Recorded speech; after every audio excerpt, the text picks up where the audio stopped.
Well, I think there are a number of factors which stop families having meals together. I think one is pressure of work. People feel that they never get away from work. Everyone says they're too busy to have a sit-down meal together. And when people are sitting down together, they're texting, they're answering emails, they're on Facebook or Twitter. So part of it is the new technology, which is all invasive, it's kind of persistent, and people don't seem able to get away from it. And I think another reason is that people have forgotten about the psychological importance of the meal. It was the main focused family activity of the day. It fulfilled a whole series of psychological functions. And people have kind of forgotten what they were, so it kind of lost its importance somewhere along the line. There are a number of advantages of a family sitting down having a meal together. Some of them are what you might call selfish advantages. If you sit down and talk to people over dinner and they're interested in what you've done that day, it improves your mood state. So that's why I call it selfish. It makes you feel better about yourself. And if you feel better, you work better and you're healthier. Another one is that for kids, it improves their vocabulary development because we learn to talk within the context of conversation.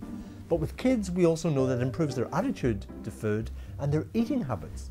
And another advantage is that it improves psychological health.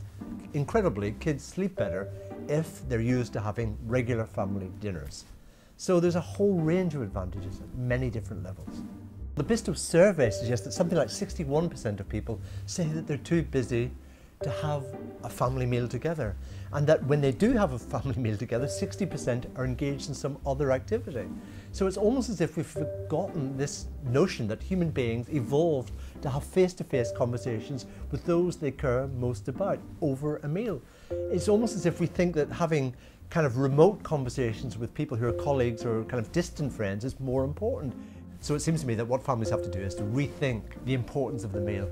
20 minutes or half an hour a day is not much time, so just leave everything to one side, focus on the people you love and care about most, have a conversation and profit from all the psychological benefits. My advice to families is very simple, which is first of all recognize the importance of the family meal for psychological health.